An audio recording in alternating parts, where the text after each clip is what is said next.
Fun Fans Podcast.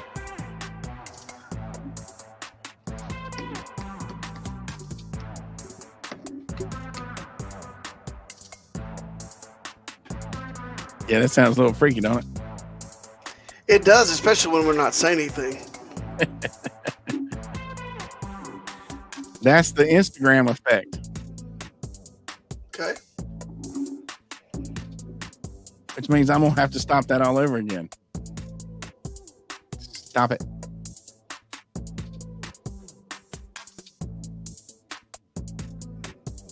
Or did I fix it? I don't know, but we've been live for 50 seconds. 50 seconds. Hello again and welcome to another episode. 53 seconds into the Fun Fans Podcast.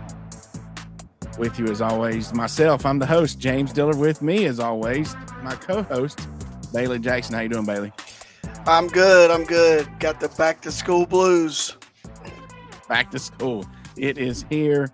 It is upon us. That was Grayson. She just can't stand it. But hey, we got a great show today. We're going to reflect and discuss the Gator Bowl. When you've waited an extended period of time to talk about something, it's called reflecting. So today we're reflecting. We're reflecting on the Gator Bowl. We're talking about the other bowl games and some playoffs, and we definitely can project into the national championship game for tomorrow. And we're going to hear about Bailey's bowl trip and talk some basketball. But first, the Fun Fans are a proud part of the Fanboys Fangirls Sports Podcasting Network. If you're a true sports fan, the Fanboys Fangirls is perfect for you. Find various nationwide podcasts and other sports media at thefanboys.com and all forms of social media. The Fun Fans Podcast is the official podcast for Clemson fans. And what do we like to eat? Oh, we love Reuben's Food, Sports, Spirits, and Catering, the best wings around with 2 locations in the upstate. 1083 Batesville Road in Greer, 11028 Anderson Road in Piedmont. Find them at RubensC.com. Rubens is simply a great place to eat for all sports fans, especially Tiger fans. We're also brought to you in part by Diamond Etch Products. Diamond Etch Products is official partner with Clemson University, and we're going to talk about our new relationship and how we're going to help you, the consumer, more easily get your Diamond Etch products later on in the show. Just real quick, I want to, so we hadn't been on for a while. If you've listened to the show, my mother-in-law was battling with some cancer. Then she had some issues with the cancer treatment. Unfortunately, December was not a good month for the family. She went into hospice and she entered the eternal transfer portal just a couple of hours after the Clemson bowl game on December 29th. So much love to the Stevensons and Porters and my family is greatly appreciated. And but that's where we were, and we're into our new normal without Momo. So here we go. Segment 1, Clemson versus Kentucky. If nothing else, now we're going to throw our thoughts in. It has been. We're reflecting. Yes. What a way to end the season, right? Yeah. Great. It was great. No matter what, in it with a dub. So what'd you think about Bailey? You were actually at the game. Tell us your thoughts. Well, I mean, it was an exciting game, no doubt about that, especially from the 7-minute mark in the fourth quarter to the end. And, Kentucky made some comments on social media prior to the game that, hey, it didn't matter. Clemson had some opt-outs. They had their whole roster pretty much, and they were going to, show Clemson what SEC football was all about. Well, they did for the most part of the game, honestly. Yeah. And there was the 2 plays they scored on in the fourth quarter. The first one was a breakdown in coverage, or not the scoring play, but the next one, that was a great play call. If you watch that play, that guy that was wide open was the fullback that faked the block and then snuck out when everybody committed to their coverage. And it was a great play call. We got home at like midnight, and I watched the fourth quarter when we got home from Jacksonville. Because you were crunk. Well, yeah. I was just trying to, reflect Decompress. on my trip, Yeah, reflect. and Well, it's easy for me to say now, but if you go back and watch my interview with Brad on the College Sportscast, he's actually the Kentucky fan with the Fanboys, did an interview with him before the game, and I talked about where we were going to be weak was where obviously where our players had opted out. The right, defensive secondary was going to be pretty vulnerable. And if anything, the depth on defense overall, especially, with the linebackers and the rest of the defensive secondary, and offensively, we should have been okay. But, the overall, the bottom line, if you look at that game is a very good example of what was good and bad about our season. We won the turnover margin. We won the game. That's the bottom line. yeah. I thought the defense in the fourth quarter, second half, it was like 4 straight turnovers, 3 or Yeah. 4, and And they were caused turnovers. Now, one yeah, of them, that Kentucky kid, he's kicking himself. He should have been holding that ball a whole lot better. He was just tipped out of hey, his hand. But the other ones were, you got a batted pass at the line of scrimmage, and then I right. can't remember who it was now, but makes a diving catch to make an interception. That's Oh, it was Barrett Carter. He blocked it yeah, and caught it. yeah. So you're talking about takeaways versus just fumbles by the other team, in my opinion, or at least 2 out of the 3. And then for Cade and our young offense and, missing, the only, I guess, transfer portal opt out offensive player with Bo Collins Okay. missing. Yeah. For them to put it The together, offense was actually healthier offense than was they had fine. been. They had Antonio Williams played. The offense, yeah, compared to the rest of the season, Right. they were just as, if not more healthy than the rest of the season. And, I love it when they call me Big Maffa. Had a day. Yeah, he's a good player. He's been better than Shipley all year. If you want to know the Yes. truth, if we're gonna tell the truth, Yep. then Maffa was better than Shipley all season. So, hey, but the best part about the fourth quarter, it was a great football game to watch in person. Mhm. It would have been better. You could see more on television. But the best thing was right after we scored the winning touchdown, they showed the cheerleaders for an extended period of time. Oh, yeah. And for all these years, my mom was always looking for Katie on television. They never showed the cheerleaders. Well, they were all up in her Yes. face We for saw like that. 20 or 30 seconds. Yeah, Yep. my phone started blowing up. Yeah. That's awesome. Katie was on TV. Yep. Thank you. Trying to get out of here. Speaking of, and that was Katie's final football game. So hopefully she had a good time. Oh yeah, it was a good trip. They it's something she hasn't been able to do. Yeah. Either because of COVID, her first year COVID, she only cheered at 2 games. She had to stand on the hill at like a 45-degree angle and try to cheer. So, hey, it was a great way to finish. And she's got a couple basketball games left to go, but that was her last football game. we want to know. I want to know when they're doing the recognition thing, because of course we want to go to some basketball games anyway. But we would definitely want to be at that one. And just one last question about Katie being Katie's last. Did Jay cry? You don't really have to tell me, but no, actually, everybody was okay. Very good. And I think it was because the game was so intense. We really didn't have a chance to think about that, honestly. Word. Because it was just like the emotion, the roller coaster was, thankfully we finished in the best spot. Yeah. The fourth quarter was full of energy. And when you need energy, scan this QR code or go to w.gg and enter promo code FUNFANS for 10% off your W energy drink. And hey, it is a jitterless energy and it's very refreshing. I have mine in place of afternoon coffee. And the company that makes it for gamers. So Yes. it's good stuff. Yeah. And I thought that very interesting as well. Okay. Yes. So other bowl games, just to touch on, like I say, we're reflecting. It's so long ago. It's kind of old news to a certain extent. But we can't get on here and not talk, at least for a minute. The bowl game that seemed to got the most attention is the Orange Bowl. You mean the Georgia Bulldogs versus the Florida State JV team? Exactly. Yes, Right. that bowl game. And I don't understand. It's amazing. Social media is the best and worst thing that could have ever happened to our society, because a news article will literally quote Georgia's coach as saying, we've got all our players. Right. Even the kids that are leaving or in it, they're all playing.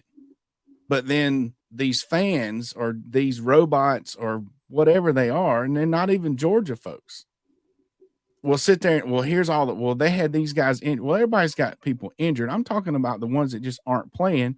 And Florida State's got a list of basically everybody. And it is the prime example of what is wrong with college football right now. And everybody says it's not good. And when Kirby Smart gets on at his press conference and basically says something has to be done, because that was a waste of their time. Yes. And this is the thing I'm going to say, and I may have said this before, but this is being recorded. So hear me now. Believe me later. The people that are writing the checks for those bowl games are eventually going to say, I'm not paying for that product. Right. We're cutting a check for the undefeated ACC champion Florida State. That's the team we've invited to come play to the Orange Bowl, and we're going to cut this check if that team comes to the Orange Bowl. There's no way they're going to continue to fork up millions and millions of dollars for a lesser product. And it might take 5 or 8 years for that to happen, but if something doesn't change with transfer portal and the opt-outs, that's going to happen. Think about if it were your money. I have a solution, and I know this segment should not take forever. We're good. But here's my solution. When you sign an NIL deal, there's got to be some. I know there's some oversight from the universities on all this stuff, but it's got to be written in that deal. You get it if you finish the season, and the season finishing is the last game, including the bowl game. See, what's happening right now? What's happening right now is the bowl games are no longer college football postseason. The bowl games are college football preseason for next year. What Clemson put on the field is the foundation of next year's team, and that was the case for almost every team except for the playoff teams. But who wants to do a preseason game 9 months before your season starts? You're exactly the catch from what I know about what you said.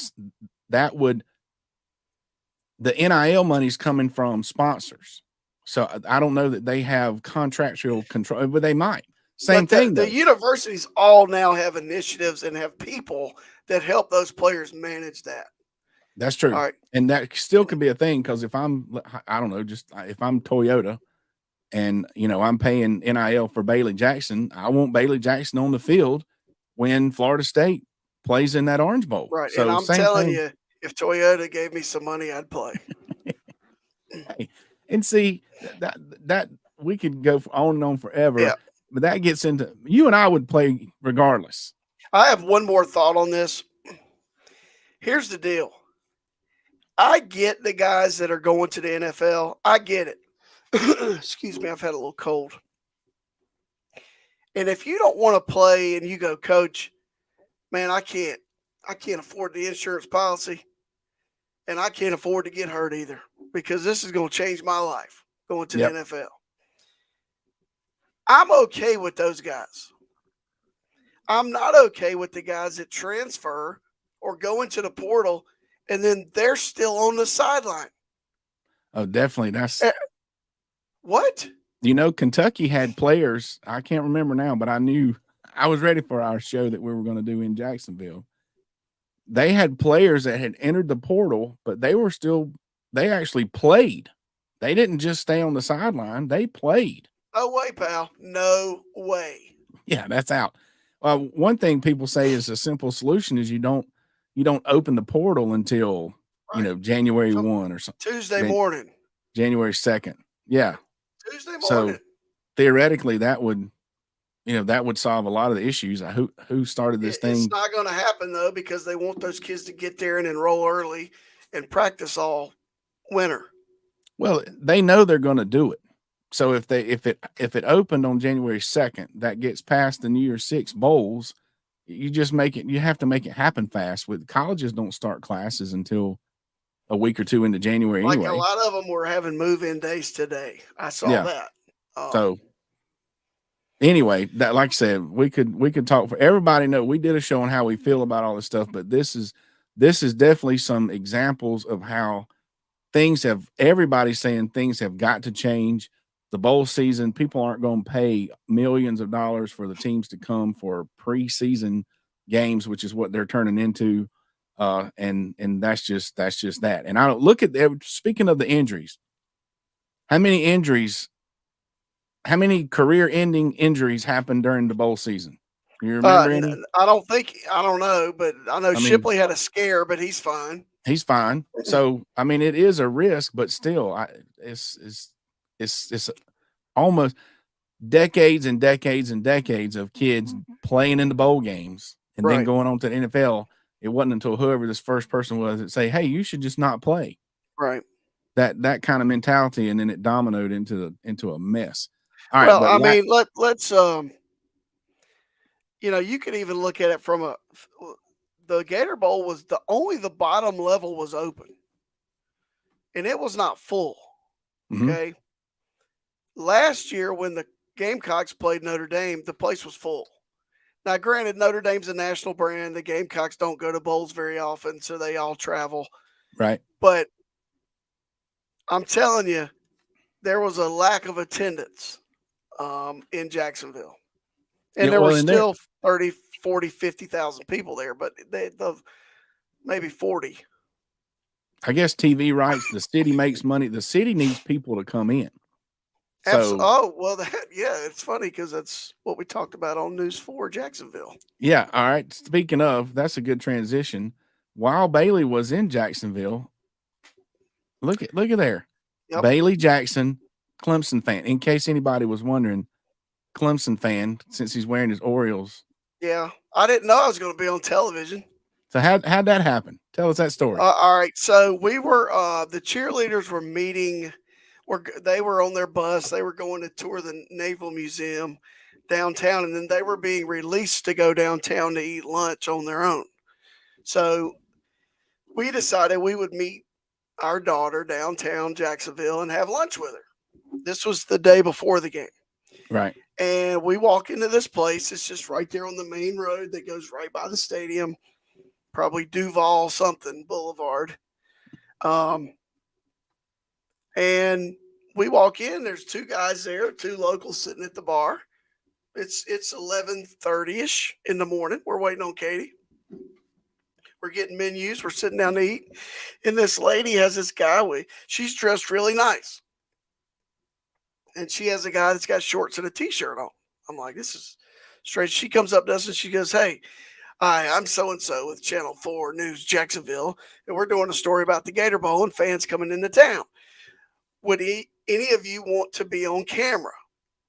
And the three people that I was with all said, "He'll do it." So now I'm out on the street. Yes. Being interviewed, and part of the story that ran that night. The funny thing about this is the next day she did a story. I saw her at the pep rally later, by the way, okay. And the camera guy. And which was 6-7 hours after the fact. The next day they ran a follow-up story where she was actually at the game interviewing people, and she interviewed another person from Clover, South Carolina. Oh, wow. At the game. Yeah. Cool. All right. Well, if fans go find WJXY. What? It's News 4 Jacksonville is all I know. News 4 Jax, JAX. Yeah. And you can, if you want to check out that interview, but that's an interesting story. And then, so you're at the pep rally. Yep. And is there some story behind the pep rally? You sent me a picture, so you cue me when to throw it up there. Oh, I saw Trevor Lawrence at the pep rally. Oh yeah, there he is. The pep rally was, how can I put this nicely? It could have been done way better, I thought. Need a little more pep. The pep rally, it was basically, you know how pep rallies go. It's when you have them at school, you plan them and you got this game and that game, and you do this to the teacher, you dunk this person or hit this person with the pie. But this was just more of a, hey, here's the band, here are the cheerleaders, here are the rally cats. They're going to do us something. The band played several songs. The cheerleaders did a couple cheers. Rally cats danced to a song. Go Tigers. That's pretty much it, huh? And there were probably 1,000 people. And when you got the band and everybody else there, 1,200 people. Yeah. I saw pictures. It definitely like a good crowd. Like I say, you want to support the city that's putting on the bowl game. So, if nothing else, the idea is to get everybody together. Well, it was actually out in Jacksonville Beach, which was 15 minutes out. Yeah. Hitting some restaurants, like we talked with Grayson before the bowl game. So hopefully everybody had a good time. And, also we were going to, during our bowl special, we're going to rank halftime shows.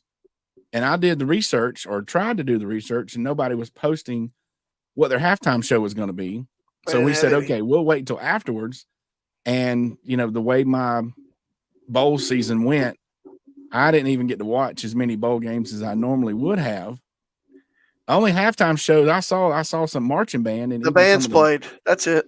Yeah. So there's one thing they're kind of cutting back on expenses. There was a time when there was a performer. I remember going to the Citrus Bowl when I was, 80s, 90s, when Clemson went all those years, and they had a pop singer person sing. It was similar to, nothing near what the Super Bowl does, but they brought in somebody that Bruce Springsteen or something that you would know who it was. You probably remember they brought in the Backstreet Boys or NSYNC or somebody, right?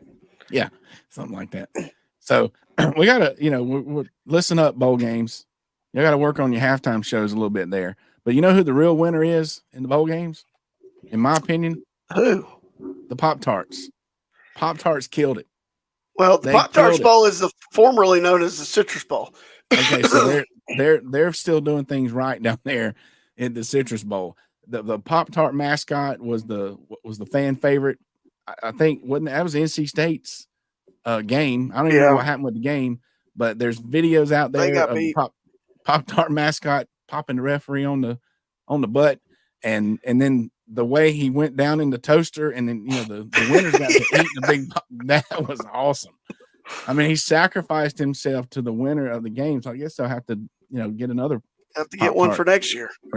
But definitely the winner of the bowl season was the Pop-Tarts Bowl and the Pop-Tarts mascot. All right, wrapping up the football part. The playoff games were good games. Absolutely. And I just want to say this. Just because the games were close does not mean the committee got it right. Right. They're not supposed to be prognosticators. They're supposed to put the 4 best teams / most deserving teams, whatever you want to say. You don't know if the games are going to be good or not. You base it on what has happened in the past. But whatever. They were good games. Washington looked, as they have all season, they even against Texas, legit.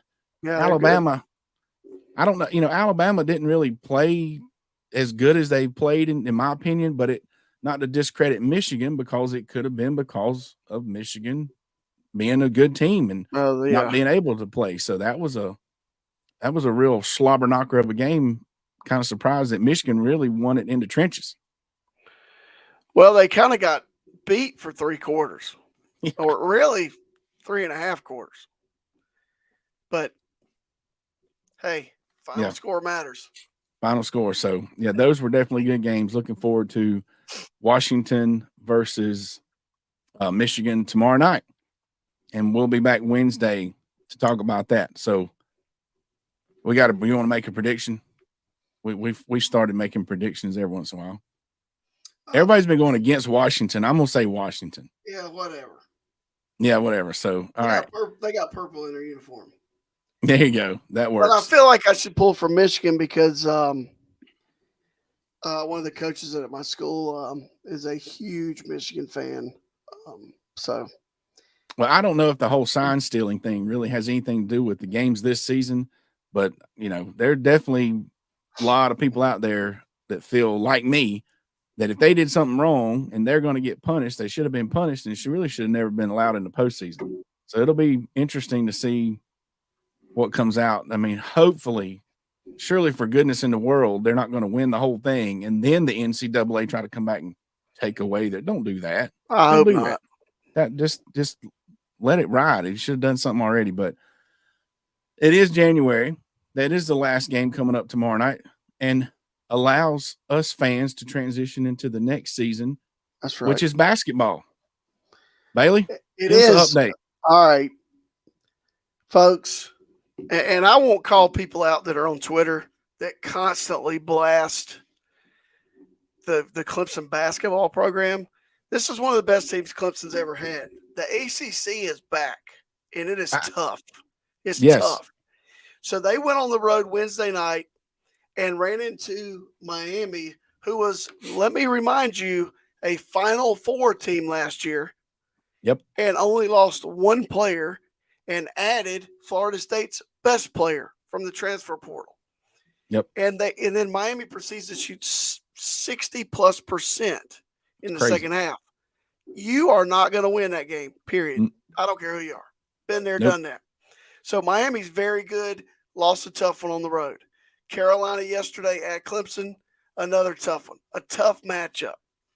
All right, so they're 1-2 in the ACC. It's okay.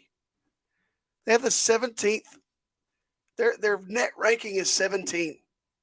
I mean, us, them, us, and the two teams that we lost to. Maybe one other. That's going to be the top 4 teams in the ACC, right? The ACC has 9 teams in the top 75. Yeah.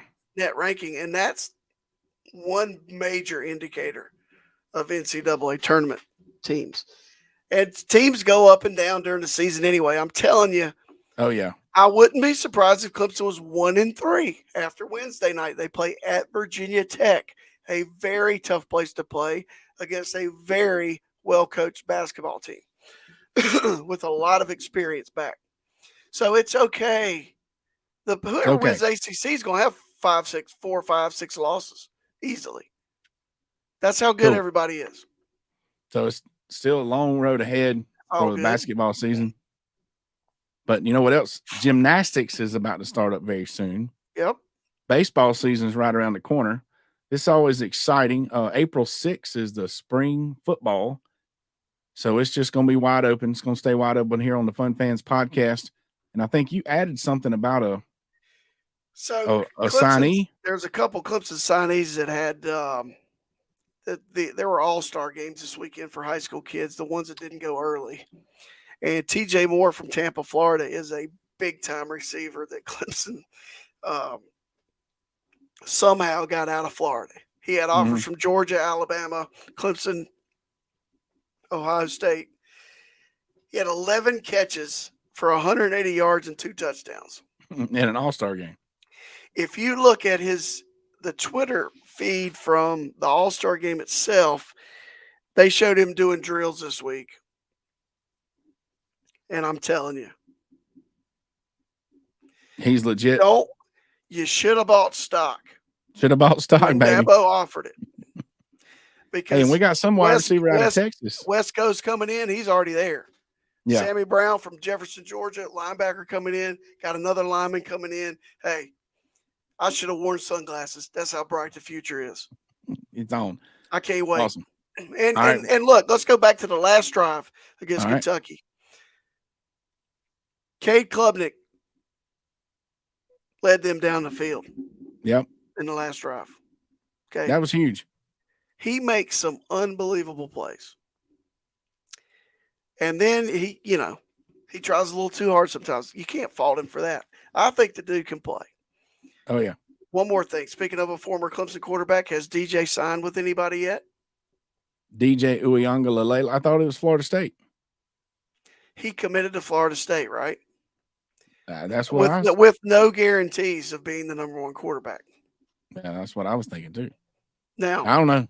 We'll see. Did you see the nation's best quarterback? Which is Boise State. Well, listen, and you tell me, see if you agree. And I'm not going to call any names, and I don't really keep up with too much outside of Clemson. Don't even keep up with every little thing with all this transfer stuff in Clemson. But you tell me, there are a lot of kids that will enter the transfer portal, and basically that's just a new way of saying I'm quitting football. I'm quitting because they can't get back in. They don't get back in, and people are like, well, they shouldn't have done that because that's unfortunate. But it also gives them an out, and I'm not saying it's bad. It's just a way for them to quit without using the, nobody likes to be known as a quitter. Oh, I went in the transfer portal and couldn't find a place to go. Okay, well, dang, that's unfortunate. But there seems to be some folks where that's getting to be the thing, the way to quit. But that's good. That's good. So yeah, future's bright. Speaking of the future, we're going to be coming back this Wednesday, 8:30. I've got a guest lined up, so I'm going to work harder. Behind on some stuff, also behind on our new partnership with Diamond Edge Products. Bailey, you want to say a little bit about that? Diamond Edge Products is an officially licensed partner with Clemson University. These guys have mastered a diamond laser engraving process, and they can put almost any design on items such as license plates, yard signs, tumblers, water bottles, and more for high quality, forever lasting, custom engraved product. Check out diamondedgeproducts.com. All right, so very soon we're going to be providing you with a link that'll make it more convenient for you to order your Diamond Edge products versus having to email anybody or even find their website. So we'll be posting a special link just for fun fans and to make your Diamond Edge product orders. But, due to the family situation that's been going on for a while, a little behind on stuff, we're going to get that taken care of. Also, the Fun Fans podcast are new official Amazon affiliates. Okay. So start to look for a product of the week from Amazon, from us. And so the new exciting way to start season 3. This is our 3rd season. This fall will be the 3rd football season, Bailey, that we've had a podcast. Today's the first show of season 3. Can you believe it? It's like that song that says, "Don't blink." Don't blink. It just goes by so fast. It does go by so fast. And it's a great first show of the 3rd season. No matter what's going on in college football, it's always good to win your bowl. That's the key, and we did it. We're looking forward to what Clemson brings us next season. We're looking forward to the spring, and we hope you enjoyed your new year, everyone. We weren't here to say that for everybody, and we hope everybody enjoyed the show. Thanks again for checking us out each and every week. Don't forget to click subscribe on the Fun Fans Podcast YouTube channel, as well as your favorite podcast platform. Follow us and share on all forms of social media. On behalf of the Fun Fans Podcast, Jay Thrilla Entertainment, the Fanboys Fangirls Podcast Network, and Bailey Jackson. We out of here. It's 2024, everybody. Happy New Year. 2-4. Go Tigers.